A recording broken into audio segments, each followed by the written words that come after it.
Aduh. Itu bisa.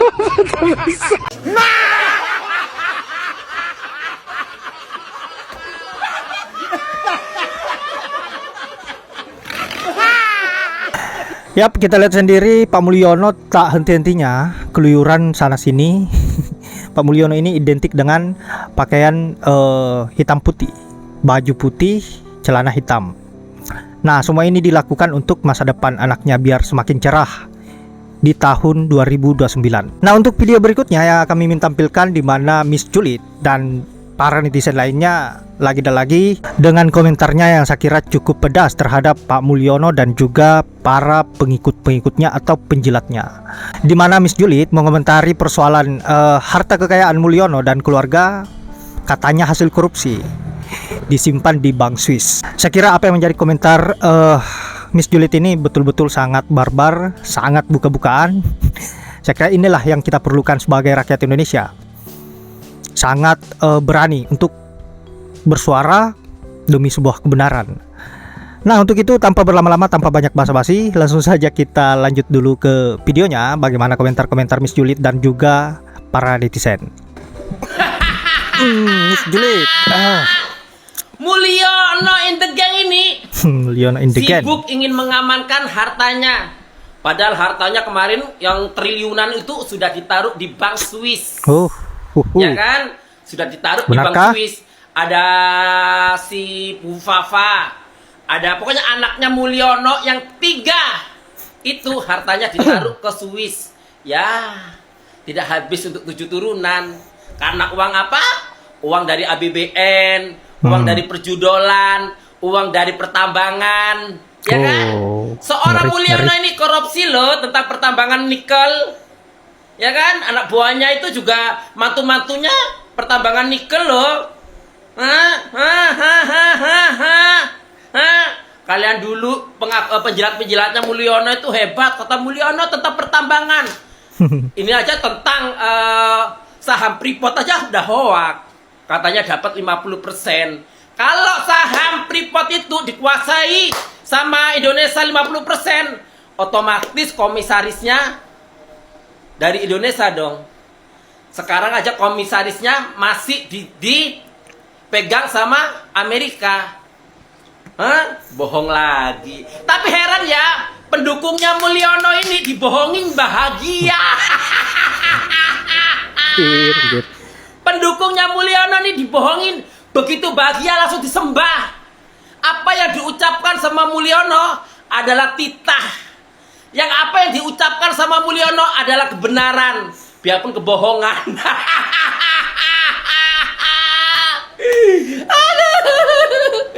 Tidak apa-apa kalian gue kasih bansos sama uang palsu, ya kan? Kemarin kan uang palsu itu dibagi-bagi, itu yang di Makassar itu dibagi-bagi ke masyarakat, ya kan? Kalian gue kasih uang palsu, cukup gue kasih uang palsu sama sama beras 10 kilo sudah cukup. Habis gitu gue keruk lu harta lu harus bayar pajak. Apa yang lu makan, apa yang lu pakai dipajakin. Jadi pajak itu larinya ke Mulyono in the gang. Jadi kalian cukup gue kasih uang palsu sama bansos 5 kilo, gue naikin pajak lu, gue peras. Diperas tapi disembah. Kemarin Mulyono ini masih power syndrome tuh ya. Langsung jalan-jalan ke pasar-pasar. Emang dia itu sukanya ke pasar-pasar deh. Ya kan? Kemarin ke sawah, ke gorong-gorong, ke pasar-pasar. Terus tujuannya apa? Pasar aja didatengin dia dari dulu tidak pernah tuh harga turun. Harga semakin melunjak, tapi langsung disembah-sembah itu sama budak-budaknya. Hartanya dia semakin numpuk nih. Masuk di bank Swiss. Salam waras. Oh ya, pertambangan. Hartanya Mulyono dari pertambangan, narkoboy, perjudolan. Lengkap dah, yang berbau ngeri-ngeri. Salam waras. Halo, assalamualaikum warahmatullahi wabarakatuh. Kemarin hari Senin 13 Januari 2025, Mas Hasto Kristianto menghadiri pemeriksaan pertama sebagai tersangka di Komisi Pemberantasan Korupsi. Tentu semua kita tahu tuduhan atau dugaan KPK mentersangkakan Hasto Kristianto adalah soal terlibat kasus suap Harun Masiku dan juga perintangan penegakan hukumnya gitu ya. Nah, Harun ini menarik Masiku. sebenarnya. Beberapa hari sebelumnya Pak Effendi Simbolon menyatakan bahwa selama ini Pak Jokowi itu melindungi Hasto Kristianto gitu, termasuk dalam perkara Melindungi ini nggak gitu. tuh? Nah, jika sprindiknya KPK itu salah satunya adalah perintangan penegakan hukum atau obstruction of justice itu yang dituduhkan kepada Hasto Kristianto, mestinya Komisi Pemberantasan Korupsi segera saja memanggil Pak Jokowi. Karena Betul. kalau memang dugaan perintangan penegakan hukum yang dilakukan oleh Mas Hasto yang dituduhkan oleh KPK ini benar dan apa yang dikatakan oleh Effendi Simbolon itu juga benar, maka wajib hukumnya Pak Jokowi juga harus diperiksa dan mungkin juga ditersangkakan. Nah, ini berani nggak KPK gitu? Mestinya kan berlaku adil saja, ya kan? Ini kita pakai logika aja. Di satu sisi dibilang Effendi Simbolon itu Pak Jokowi ikut melindungi, termasuk dalam perkara ini gitu. Artinya juga jika sprindiknya adalah perintangan penegakan hukum atau obstruction of justice itu, maka Pak Jokowi juga terlibat dan bisa ditersangkakan juga itu. Nah, Bisa dijurjikan. saya pikir kita tunggu langkah KPK. Satu, mungkin Apa segera berani memanggil KPK? Effendi Simbolon. Yang kedua, segera juga memanggil Pak Jokowi. Mungkin ya biasa kan, klarifikasi, kemudian dipanggil yang kedua sebagai saksi dan mungkin berikutnya sebagai tersangka gitu. Ya, saya pikir begitu. Assalamualaikum warahmatullahi wabarakatuh.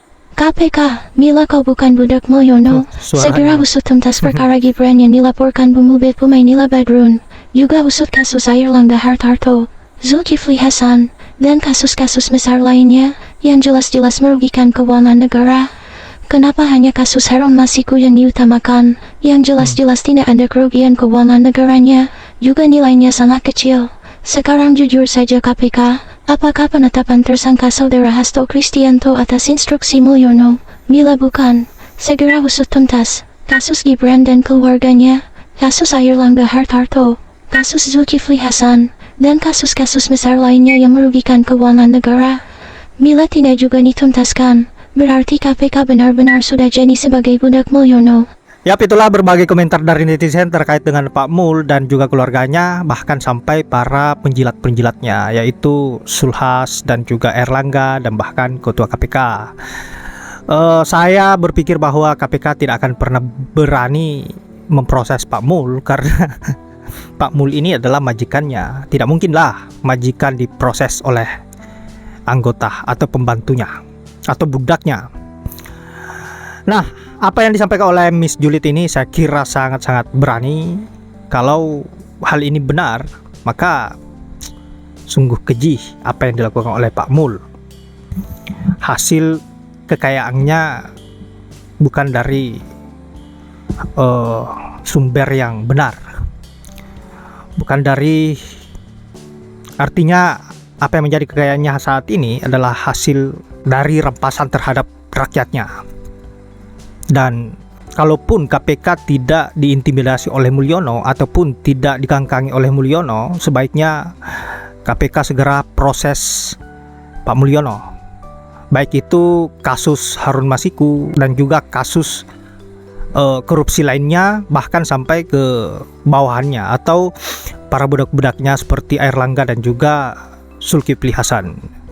Saya kira kita berharap seperti itu, bagaimana agar jati diri KPK bisa kembali, marwahnya bisa kembali dan bisa dipercaya kembali oleh rakyat Indonesia secara penuh, tidak bisa diintervensi ataupun dikangkangi oleh penguasa, baik Pak Prabowo maupun Pak Mulyono. Nah, sahabat-sahabat, saya kira Mimin tidak berlama-lama dan terima kasih sudah menyempatkan diri untuk menonton. Untuk para netizen, terkhususnya Miss Julid, semoga kalian sehat selalu, dimudahkan rezekinya, dan jangan pernah capek, jangan pernah bosan bersuara demi kepentingan rakyat Indonesia. Karena harapan rakyat Indonesia tinggal kalian para netizen. Mahasiswa saat ini tidur pulas. Nah sahabat-sahabat, saya akhiri dengan ucapan wallahul muwaffiq ila aqwamit thoriq. Assalamualaikum warahmatullahi wabarakatuh.